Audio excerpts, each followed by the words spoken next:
Hello everyone, welcome back to Chibi and Chill, the anime podcast. A few things before we dive into the episode. It is Demon Slayer release weekend this weekend, and to celebrate, all of my Chibi Demon Slayer illustrations over on my Etsy shop are 20% off for the weekend. It's from the April 8th to the April 11th. There's 20% off them, shipping from Ireland, global.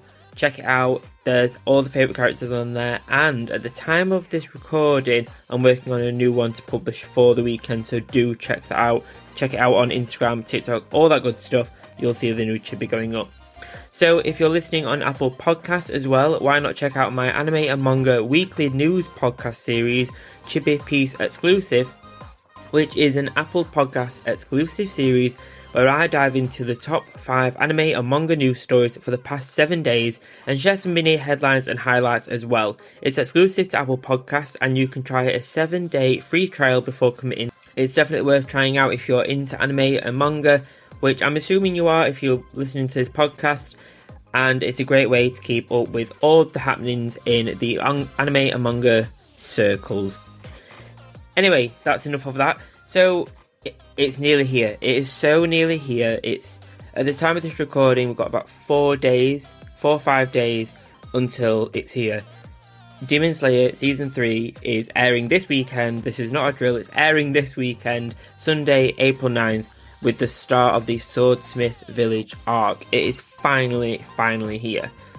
So, to kind of celebrate that and kind of follow that kind of theme for the weekend along, this episode I thought we'd do 20 facts or more. There's quite a few more, but they kind of, each fact is dived into a little bit more deeper than the actual pure fact itself, so you get a few bonuses there.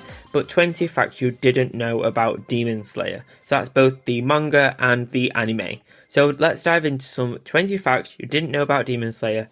So Demon Slayer, the series, has become a smash hit ever since Season 1. And I think Season 1 really helped, or the show in general, has really helped to completely reshape and raise the bar in terms of animation level in anime. And it's created almost like a legacy for itself when it comes to storytelling and the quality of anime that's getting produced. And I think since that came out, studios have pushed themselves to increase budgets, increase time that they spend per episode, and really create this crisp animation that we've never really seen before.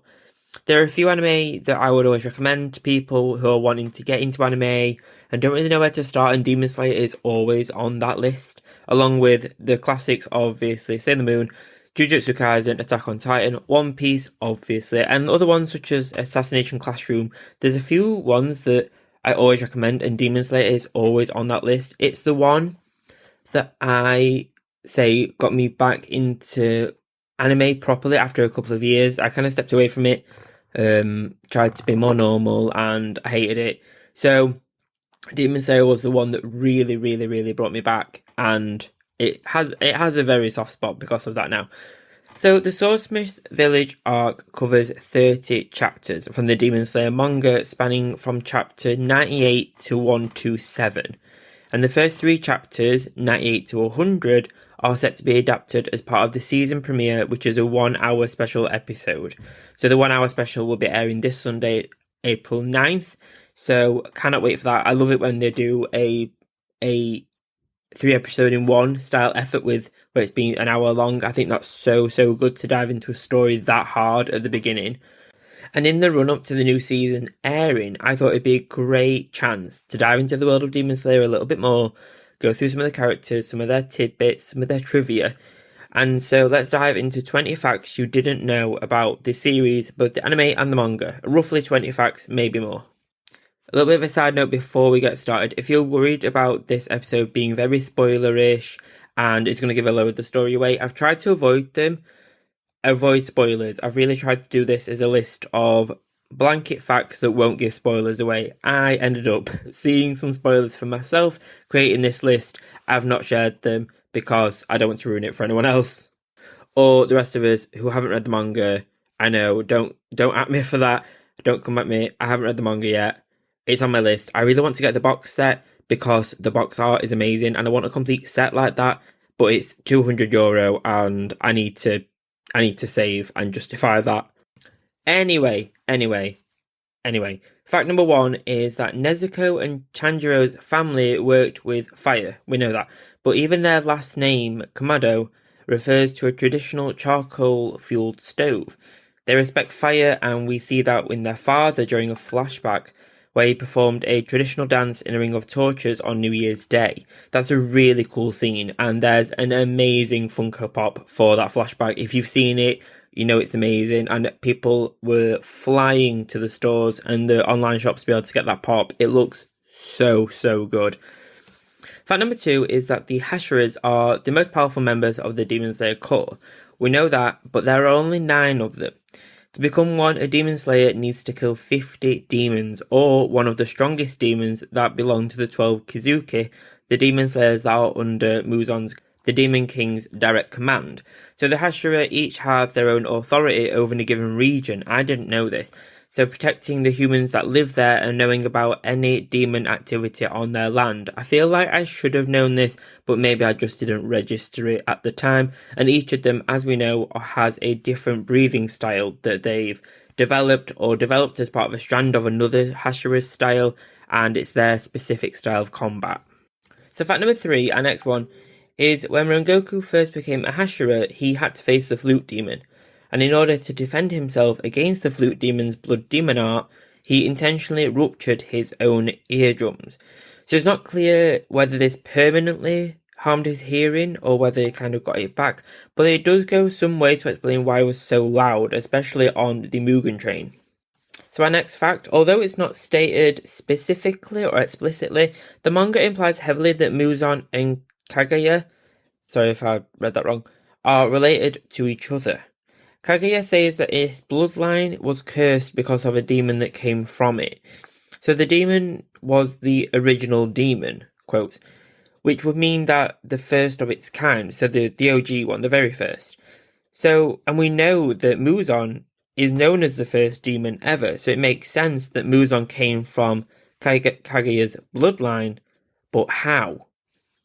So our next fact is about Tanjiro. So Tanjiro is the most prominent example of a Demon Slayer who has a mark on their face, the Demon Slayer mark. However, he isn't the only one. There are certain requirements or certain prerequisites in order to get a mark, which involves surviving a near-death experience, but one that you would normally just not come back from. So their body temperatures and heart rates are a very specific number, and these are, so the heart rate needs to be over 200 beats per minute, and their body temperature needs to reach over 39 degrees Celsius. So normally you just wouldn't come back from that. But their mark has shown to extend their speed, strength, lightness, and gives them an overall advantage of defeating powerful demons, where otherwise they wouldn't be able to kill. So it gives them some kind of supernatural ability or next level ability when it is out. So the next fact carries on this theme. So the mark does give its holder a certain amount of powers, and it comes at a huge price, however, which is the death of Demon Slayers whenever they turn 25. It's been speculated that this is because the mark absorbs the lifespan of the user, and in exchange for providing them with these advanced abilities. I think when I found this fact out, this reminded me of the time span in Attack on Titan, where the holders of the Titans will die after, I believe it's 13 years, because of the legacy left behind by Ymir. I think that's an interesting kind of overlap between theories. So fact number 7, the first mark, again carrying on the mark theme, has ever been recorded on a Demon Slayer was in the Sengoku area. So his name was Yorichi Tenzukuni. Sorry again if I completely butchered that name, you can Google it. He was the first breathing style user, and later on, other men who started practicing the sun breathing technique also came to possess this mark. So it's like they're handed down between the breathing users and their specific style of mark. Ever since then, the mark has appeared on the bodies of demon slayers who fit the qualifications of possessing a mark. So again, the prerequisites of near-death experiences, 39 degrees, 200 beats, that kind of stuff. So the style of the mark, however, that the Demon Slayer gets depends on the type of breathing style they use, and more often than not, the user has the mark appear on their face. Sometimes, though, it will go on the rest of the body. Depending on the design and placement, I think I quite like it on the face. It could look like a really cool tattoo. However, sometimes it's probably better for it to go on the body. Our next fact is all about the animation. So the animation cost of making a single Demon Slayer episode is recorded at around $80,000. That is just an enormous number. I think that just shows the level of commitment, I guess, to anime nowadays. Whereas in the 90s and the 2000s, budgets were much, much smaller. They didn't believe in it quite as much. Whereas nowadays, the budgets are getting higher and higher and higher because they know that the fan base will love it, and they know the impact anime now has in pop culture. But that's for another story. If you want the history of anime, there is a 3-part series over in my discology, I guess, the library of my episodes. So the next fact takes us back to Kaguya, and we mentioned him a little bit earlier, but Kaguya is the 97th leader of the Demon Slayer Corps, and he was only 4 years old when he became their leader. I was not doing that when I was 4, so absolute good for you. Kaguya's father, however, committed suicide when he was 19, unable to bear the thought of having his troop members die over and over again. Kaguya's siblings also died, leaving him to inherit the position of family head at the age of 4. All boys born into the clan will die without surpassing the age of 30. Girls born from the clan must be married off and change surnames by the age of 13. Otherwise, they will also inevitably die from accident or illness. So that's quite deep. Imagine that kind of trauma running through the family. That's a lot to undertake, and means that he's actually dedicated his entire life to the Demon Slayer Corps. So our next fact is a little bit more lighthearted. So Mitsuri's pink hair is said to be that colour because of her eating too much Sakura Mochi. Mitsuri was mentored by Rengoku, and her love breathing style is derived from his flame breathing style. So that's a little bit of an example of where her breathing style, or our breathing style, was derived from another Hashira's style. So the Sakura Mochi idea actually can happen in real life. So the fact is possible in real life due to pigmentation from excess specific food consumption. So that allows for some, you've heard this with carrots, if you eat too many carrots, the skin kind of goes an orange tone. Some foods can do that, and Sakura Mochi obviously does that. I wonder if you eat so much, specifically your hair changes colour, or do you go a little bit more pink? If it's true about the hair, very cool. Maybe I should order a load of Mochi and try it. I do think that's very cute though, and it fits her character perfectly. So fact number 11 is that, like all Demon Slayers, Inosuke has a Kuzugai crow that relays mission specs and different data to them. However, Inosuke's crow has tried to remain hidden, or does remain hidden, to the maximum amount it can. This, however, means that as a result, Inosuke has tried to eat the poor crow a maximum of 18 times, or a minimum of 18 times, which is so many times. You think he kind of gets to learn the smell of the crow, or get to know some of its features, but when you're hungry, I guess you're hungry. The bird obviously escapes. Great, good for them. Fact 12 is that according to Tenjin, Muichiro and Gyomei are the only people that became, or the only Hashiras that became Demon Slayer Hashira level with only 2 months of training, which shows their insane amount of strength and ability and almost dedication to become this level. And I guess that goes to speak about their personal journeys and their dedication to become this level within 2 months of their training. So our next fact is that though Akaza does not keep in mind an excessive amount of concern about his life before turning into a demon, he does recall elements of his past, and he does understand that he does not ever wish to hurt or consume ladies. As a result, Muzan, we spoke about him earlier, King of Demons, Muzan likes him because of this. And he likes him so much that he let him keep some of his core principles as a person. So this often is not a privilege that is afforded or given to any of Muzan's demon army. They're basically just used from end to end. However, it was given to Akaza, which shows that I guess he has a more special place for Muzan, and I wonder what more of a backstory there is there. So our next fact is that in order to reinforce his own power and use blood art techniques that wouldn't normally be available to humans, Genya the Hashira eats demon flesh. He eats it. So this obviously has some kind of toll on his health, and I guess he has to limit the amount that he eats before he turns properly into a demon. So therefore he has to get continual checkups at the Butterfly Mansion to stay himself in good condition. So he constantly has to get checked, make sure you're alright, make sure you're still human, I guess, to that level. Because, I guess, one, slightly larger splurge of a meal, and full demon.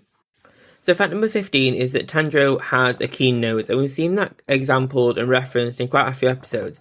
But it allows him to do a little bit more than just smell a really good meal. So it allows him to get the lay of the land, identify threats. We've seen him being able to smell blood from very far away. And with a single smell, allows him to sense what threats or who is nearby, or whether it's someone we know or whether he doesn't. In fact, his nose has helped save people around him in the village and elsewhere with just his sense of smell. So Tanjiro was the local detective, if you could say, I guess, who could use his sharp sense of smell to find anyone who had gone missing in the village, or find someone that had been hurt to get them aid. If he could smell the blood on them, he'd be able to run over and find them and get them help. So it's a sense that's already, without being a demon slayer, has already helped save multiple lives. So our next fact is a little bit more of a real world fact, and Tanjiro's character design has become iconic now, and his Rising Sun earrings have become especially iconic because of the design of them. However, the design of these earrings is banned in places like China and South Korea. This is because the symbol of the Rising Sun is still associated with the atrocities that the Japanese committed during the World War. As a result, Tanjiro's earrings have the symbol of the sun disc flag instead. Fact 17 is that Sakonji is always nearly wearing a Tengu mask, or is always seen wearing the Tengu mask. The reason for this isn't explained in the anime, but there is an explanation. He started wearing it because he has an exceptionally gentle face. So this embarrassed him a bit, and he didn't quite like it, and he started wearing the mask to cover it up. So that's lovely. I think that's a nice reason. And because of the line of work he's in, maybe the really soft, gentle face just didn't suit and it wouldn't work for him. Maybe he didn't get the trust or the respect that he needed. So the mask came into play. So fact 18 is that unlike most demon slayers who use the standard katana as their weapon of choice, Mitsuri wields an extremely thin, long, flexible katana, which is more like a whip, or it's used like a whip. It's been stated or implied that it's made by Techin, possibly due to its bizarre shape, which requires immense expertise to craft. And because of its structure, because it's so long and more whip-like, only Mitsuri can use it without cutting herself. So she's had so much practice in using this blade that it's only her that has specific ability to use it now. And without cutting herself, which can be attributed to, again, the superhuman flexibility that she's known for and potentially has from her mark. It's also said that she has to kind of store the weapon. She has to fold it multiple times, which I do wonder how long that takes and how gentle you have to be to fold a katana sword like that. Even if it is flexible, I wonder how careful do you have to be before you cut yourself. Fact 19 is that Muichiro is one of only 4 Hashira who have a standard Nichirin sword. So quite the opposite of that. Muichiro, I'm so sorry if I'm butchering that name. Again, I've only read it in my head. Muichiro is only using a standard Nichirin sword. Nothing that special to it. It's not like a whip. It's not like it's got an ability or anything. It's just a nice standard sword. And fact 20, officially the last one, Muichiro wears loose and oversized clothes in order to disorientate enemies. So this means that because of the movement of the clothes and all the fabric, the enemies just won't be able to really see the movement quite so well, won't be able to guess it and judge the movements where he's going to go next. So it means that instead of hindering him because of the fabric, he's able to kind of protect himself a little bit more and be a little bit more proactive with his movements, or have the element of surprise with his movements. So these have been 20 or more facts about Demon Slayer ready for us to dive into Season 3 this Sunday. I think looking at some of the characters that we're going to specifically see in this season, like Muichiro and Mitsuri, I'm so excited to see them come to life in the anime. I've seen the poster and the key visuals that we've seen recently. Look so strong, so interesting, and I love the demon designs in this show. It's one of the things that got me hooked. So seeing them on the posters and the key visuals is, I'm so excited to see them in I wouldn't say in real life, but in the anime. Before the season starts, I am trying to wrap up some of the anime that I've already started. to make sure that I have the time and kind of allow myself to dive into the spring 2023 season fully. So I'm trying to wrap up all the anime that's on my watch list. There's so many that have already come out that I want to watch, and it's only the start of the season. If you haven't watched Hell's Paradise yet, definitely watch that. It's absolutely amazing. Thank you for joining me on this week's episode of Chibi and Chill, the anime podcast. I hope you've enjoyed it. I hope you've learned something. I definitely have. Down in the show notes, you'll find links to all of my Etsy shops, my social media, and more. My Etsy shop is full of anime merch illustrated by me. Chibi style artwork that's cute and features a range of merch, including phone cases, prints, and much more coming very soon. And on there, you'll find anime characters from a bunch of your favourite series, including Sailor Moon, Attack on Titan, Black Clover, Demon Slayer, Jujutsu Kaisen, and much more. Be sure to follow the shop on Etsy and you'll be notified of every behind the scenes photo, every sale, and every new product launch. If you're a mega fan of anime, then why not check out my brand new Patreon monthly subscription club. There are 3 tiers of membership: Chibi Fan, Chibi Super Fan, and Chibi Mega Fan, with each tier being better than the last. Each month, for one cost, you'll receive free prints, free downloads, and much more, including exclusive behind the scenes videos, photos, and more of how I create my prints and anime themed artwork. If you'd like to receive exclusive updates and anime themed goodies every single month delivered straight to you, then why not check out my Patreon? The link's down below. I'm sure you'll love being a part of the Chibi Weeb fan club. Sometimes finding a birthday card or an occasion card can be a boring task. However, I have some anime-themed cards on my Thortful.co.uk creator profile, which is found in my links on social media. Over on Thortful, you'll find a bunch of anime-themed cards, such as Studio Ghibli Happy Birthday cards, and more, with my range being updated regularly. Each card is processed by Thortful.co.uk, with shipping being fast, quick, and efficient. You can shop my anime-themed cards over on my Instagram, with my links being over on there. Just search Chibiweeb Anime and you'll find me. Thank you so much for listening. Thank you so much for checking out the podcast. It really does mean a lot. Please do leave a rating and a review down below. It really does support the show and it's free to do. I'll see you next time. I'll see you next Friday. Have a great weekend. If you're a subscriber or if you're thinking of subscribing or starting the free trial on Apple Podcasts, I'll see you on Sunday for the next episode of the Chibi Piece exclusive Apple Podcast exclusive episode on Sunday. Thanks guys, bye bye.